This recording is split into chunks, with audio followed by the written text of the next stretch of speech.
सातवें प्रश्न की ओर बढ़ते हैं। प्रश्न है, एक पिता अपने 3 संतानों के बीच अपनी संपत्ति का बंटवारा 1:2:3 के अनुपात में करता है और अपने लिए 1 लाख रुपए रखता है। यदि उसकी कुल संपत्ति 2.50 लाख यानी कि 2.5 लाख रुपए है, तो प्रत्येक संतान को हिस्से के रूप में क्या मिला? ठीक है, यानी कि 2.5 लाख टोटल संपत्ति है, 1 लाख अपने लिए रख लिया। इसका मतलब बांटने के लिए कितना राशि रखा? 1.5 लाख रुपया, और उसको भी वो इस रेशियो में बांटा है। थोड़ा सा ध्यान दीजिए, ठीक है। 3 संतानों के बीच तो प्रत्येक को क्या हिस्सा में कितना कितना रुपया मिला, यही है उसके संतान को क्या क्या हिस्सा मिला, किसको कितना। चलिए पहले लिख लेंगे कि बांटी जाने वाली रकम कितनी है। तो 2.5 लाख था टोटल, 2,50,000, और उसमें से घटा दिए 1 लाख, तो कितना बचा? 1,50,000 रुपया। ठीक है, यानी कि अब बांटने वाला पैसा हमारे पास आया कि 1.5 लाख उन्होंने बांटा। अब वो 1:2:3 यानी 1:2:3 में बांटा है। तो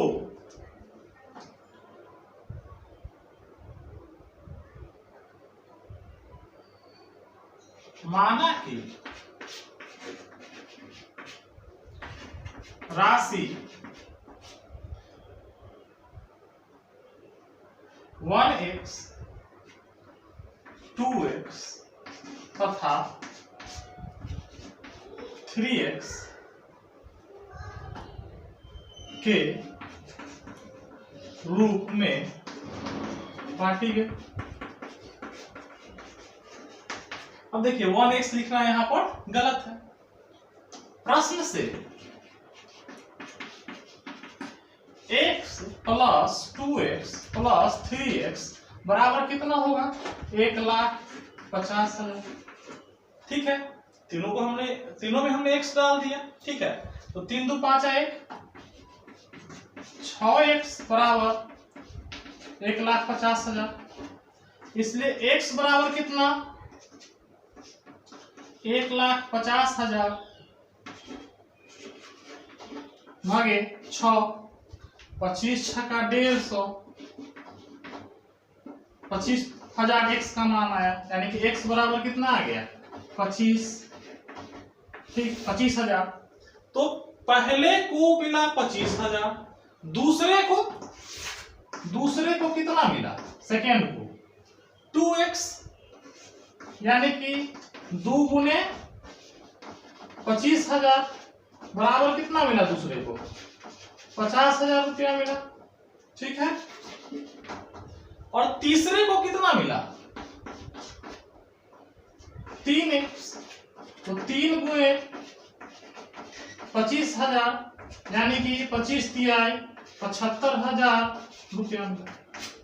इस प्रकार हम कह सकते हैं कि तीनों को क्रमशः 25,000, 50,000 और 75,000 रुपया मिला। सबसे पहले बांटी गई रकम निकाल लेंगे, चूंकि 1 लाख तो उन्होंने अपने लिए रख लिया है, तो 2.5 लाख में से 1 लाख घट गया तो 1.5 लाख ही बचा, यानी 1,50,000 बचा। फिर अनुपात को x में कन्वर्ट कर लेंगे कि x 2x और 3x के रूप में बांटी गई।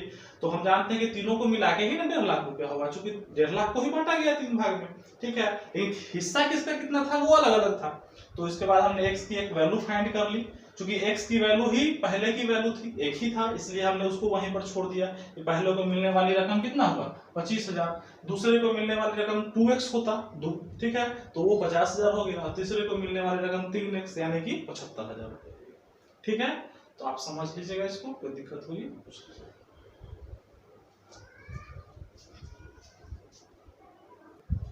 चलिए, हमारा 8वां जो प्रश्न है वो है कि 11 के लगातार 3 गुणजों का योग 231 है, तो उन्हें ज्ञात कीजिए। यानी कि 3 संख्या है, पहले तो कितनी संख्या है? 3 गुणज 3 संख्या है, उनका योग क्या है? जोड़ 231 पूरता है, यानी कि 231 आता है। और वो क्या है 11 के लगातार 3 गुणज है, यानी कि ना कोई भी संख्या 3 वैसी है जो 11 से पूरा पूरा करता है, 11 से पूरा पूरा करता है। गुणज का अर्थ ही होता है, ठीक है, जो दी गई संख्या से पूरा पूरा कट जाए, भाग लग जाए। 11 के गुणज का मतलब 11 का पहाड़ा ही समझ लीजिए, ठीक है, लेकिन वो पहाड़ा 10 गुने तक सीमित नहीं होता है, वो कहीं तक भी जा सकता है, अनंत होता है। गुणजों की संख्या, किसी भी संख्या के गुणजों की संख्या अनंत होती है, ठीक है। तो लेकिन वो कटना किससे चाहिए? 11 से। ऐसी 3 संख्या आनी चाहिए जो 11 से पूरा पूरा कटता है, ठीक है। तो माना कि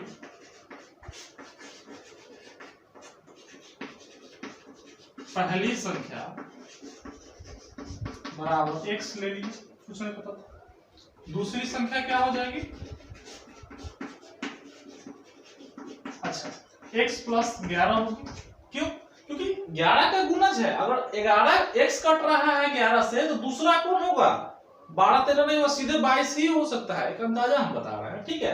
यानी कि 11 ज्यादा वाली संख्या ही फिर कटेगी, ठीक है। तथा तीसरी संख्या क्या हो जाएगी?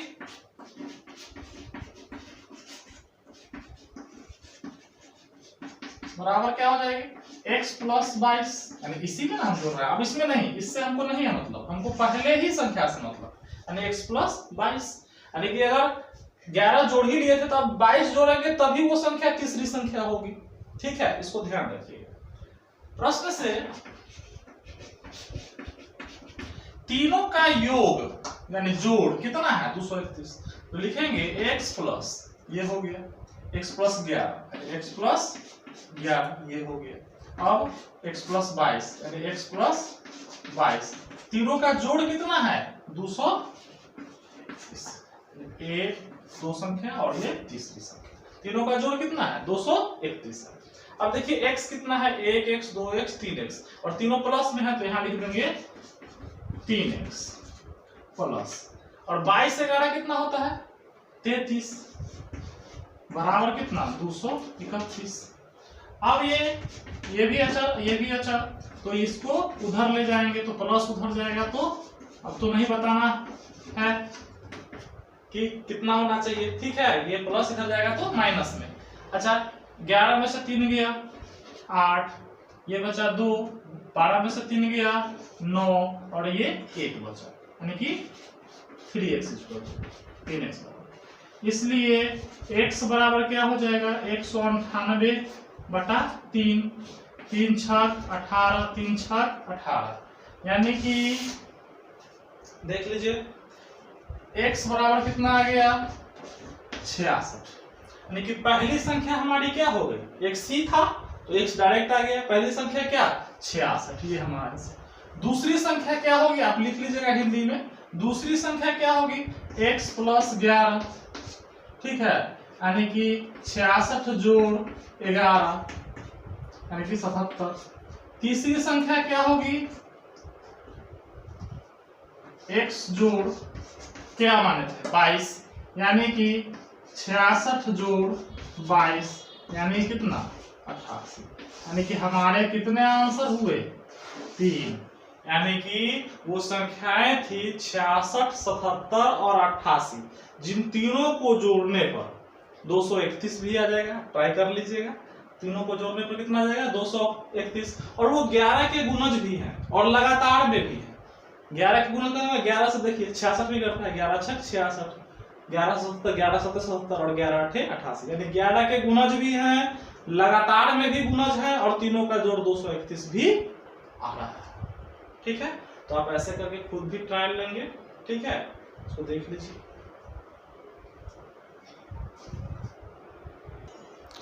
चलिए 9th क्वेश्चन को देखते हैं हम लोग कि एक बाल मेले में, वैसे सीआरसी शब्द भी है, संकुल केंद्र, बाल मेला तो सरकारी विद्यालय में जानते हैं कि सीआरसी केंद्र पर लगता है। तो एक बाल मेले में प्रत्येक विजेता छात्र को 2 कलम तथा विजेता को छोड़कर जो भी बाकी पार्टिसिपेंट जितने होते हैं उनको 1 कलम दिया जाता है। यानी जितने भी प्रतियोगिता में जो जीते हुए हैं उनको 2-2 कलम, और बाकी जितने हैं जिन्होंने भाग लिया लेकिन जीते नहीं उनको 1-1 कलम दिया जाता है। तो यदि 100 छात्रों के बीच 120 कलम दिए गए, यानी कि टोटल जो पार्टिसिपेंट थे, प्रतिभागी थे, वो 100 थे, और उनके बीच ना 120 कलम दिए गए, तो बताइए कि विजेताओं की संख्या क्या थी। क्योंकि 100 छात्र पार्टिसिपेट किए और 120 कलम भी बटा, ये फिक्स हो गया क्वेश्चन में। तो बताइए कि विजेताओं की संख्या क्या है। ठीक है, तो सबसे पहले ये करेंगे कि माना कि विजेताओं की संख्या बराबर क्या ले लेंगे, x, जो नहीं पता है तो x, ठीक है, तथा शेष छात्रों यानी प्रतिभागी आप समझेंगे, छात्रों की संख्या क्या हो जाएगी। जब विजेता x है और टोटल संख्या कितनी है, 100 है, तो शेष छात्र कितने हो जाएंगे, 100 में से x को घटा देंगे, उतने छात्र हो जाएंगे। क्लियर है। चलिए प्रश्न से अब देखिए, विजेता को कितना कॉलम मिलता है, 2 करके, 2 गुने x मिलता है। क्योंकि x तो पता नहीं कितने विजेता थे, अलग अलग प्रतियोगिता, कई सारी प्रतियोगिता होती है बाल मेले में, ठीक है। जोड़ और 1 कलम दिया गया किसको, जो बाकी लोगों ने पार्टिसिपेट किया लेकिन जीत नहीं पाए, तो 1 गुने 100 माइनस x, क्योंकि उनकी संख्या 100 माइनस x है। और ये सब मिला के जो कलम खर्च हुआ वो कितना हुआ, 120। ठीक है, तो या इसको हल कर लीजिए, 2x प्लस 1 से गुना करने पर कोई असर नहीं होता है, इसलिए हम यहाँ पर जैसा का तैसा लिख देंगे, बराबर 120। देखिए 2x में से 1x, चूंकि ये सजातीय है ये दोनों आपस में, तो 2x में से 1x किया तो सीधे x बचेगा। ठीक है, x प्लस 100 बराबर कितना, 120। अब देखिए ये भी कांस्टेंट, ये भी कांस्टेंट, तो ये इधर चला जाएगा, या सॉरी सीधे हम लिख सकते हैं कि इसलिए x बराबर 120 माइनस 100 यानी कि कितना, 20। अच्छा, यानी कि विजेता, अच्छा विजेता की संख्या तो x ही माने थे और x का मान भी हमारे पास आ गया, तो विजेता छात्रों की संख्या कितनी थी, 20 विजेता थे। ठीक है, इसको नोट डाउन कर लीजिए। ठीक है, थैंक यू।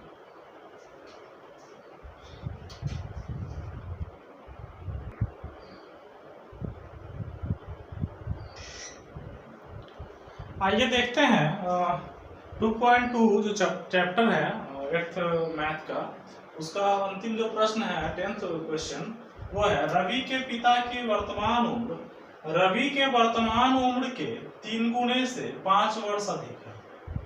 5 वर्ष बाद उनकी उम्रों का योग 47 वर्ष होगा। दोनों की वर्तमान उम्र ज्ञात कीजिए। यानी रवि के पिता की वर्तमान, सबसे पहले तो अभी उनका अभी क्या उम्र है, वर्तमान मतलब अभी क्या उम्र है। चलिए हल करते हैं। माना कि रवि की वर्तमान उम्र बराबर क्या है, x वर्ष। क्लियर है, x वर्ष पता नहीं है रवि की उम्र क्या है, तो पिता की उम्र कितनी होगी, तो पिता की वर्तमान उम्र क्या होगी। अच्छा देखिए क्लू, देखिए क्लू क्या है, आप ध्यान से देखिए कि रवि के पिता की वर्तमान उम्र रवि के वर्तमान उम्र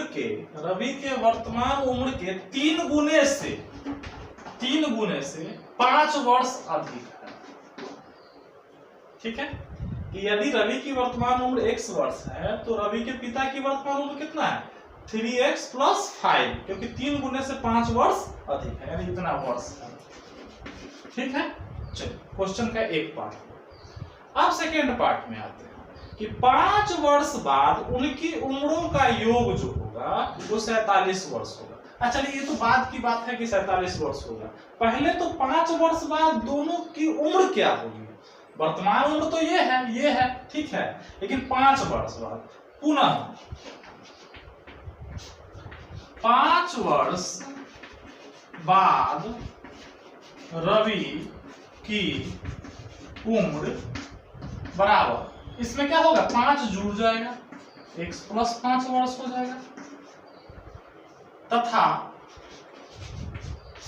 5 वर्ष बाद ही पिता की उम्र कितनी होगी? पिता की उम्र, चूंकि यदि रवि बढ़ेगा 5 वर्ष बाद, तो पिता की भी तो उम्र में 5 वर्ष की वृद्धि होगी। तो पहले 5 वर्ष बाद दोनों की उम्र क्या होगी इसको निकाल लेंगे। तो पहले से ही ये कितना है? 3x प्लस 5 वर्ष है। तो अब क्या हो जाएगा? 3x प्लस 5 में यदि 5 जोड़ देते तो 5 कितना हो जाता? 10। यानी कि अब उनके पिता की उम्र क्या होगी 5 साल बाद? अब से 3x प्लस 10 ईयर्स, ठीक है, 3x प्लस 10 ईयर्स, ठीक है। अब आइए इस पर कि 5 वर्ष बाद उनकी उम्र का योग कितना होगा? 47 वर्ष। चलिए प्रश्न से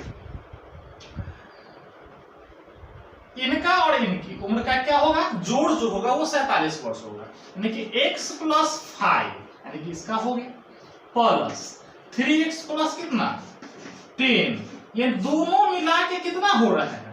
47, ठीक है। न्यूमेरिक वैल्यू 3x और 1x कितना 4x, जोड़ संख्या का जोड़ संख्या के साथ कीजिए, 10 5 15 बराबर कितना 47, या 4x बराबर कितना, ये प्लस 15 इधर जाएगा तो क्या हो जाएगा माइनस 15 हो जाएगा, ठीक है। अब या 4x इक्वल टू क्या होगा 47 में से 15 घटाइए, ठीक है 32, इसलिए x बराबर कितना होगा 32/4 यानी कि कितना x बराबर 8 वर्ष, ठीक है। यानी कि अब देखिए यहां पर आ जाइए, रवि की वर्तमान उम्र क्या था x वर्ष, यानी कि रवि की वर्तमान यानी अभी उम्र कितनी है रवि की 8 वर्ष, और पिता की, तो पिता की वर्तमान उम्र बराबर कितना है, हमने कितना माना था 3x प्लस 5 ईयर्स, यानी कि 3x प्लस 5 बराबर 3 गुने 8 जोड़ 5, 8 त्रिक 24 और 5 29 वर्ष, ठीक है। यदि आपको देखने में दिक्कत है थोड़ा सा मैं मुंह नीचे कर देता हूं, ठीक है, ठीक है। तो आप इसको नोट डाउन कर लेंगे, ठीक है। कहीं समझने पर कोई दिक्कत होगी, आपका चैप्टर 2.2 इस प्रश्न के साथ ही खत्म हो गया। आप रिवीजन जरूर करेंगे, ठीक है, काफी महत्वपूर्ण क्वेश्चन है और बीटीसी का क्वेश्चन है तो दम भी है, तो आप थोड़ा सा इसको रिवीजन कर लेंगे, ठीक है। और इससे पहले आप बेसिक क्लास को जरूर देखिएगा, ठीक है, जो परिचय है समीकरण से उसको बार बार देखिएगा, ताकि आपको ये होगा कि समीकरण का निर्माण कैसे हो, समीकरण को प्रारंभिक रूप में हल कैसे करते हैं, ठीक है। चलिए अब हम आगे के वीडियोज में 2.3 को देखेंगे, ठीक, धन्यवाद।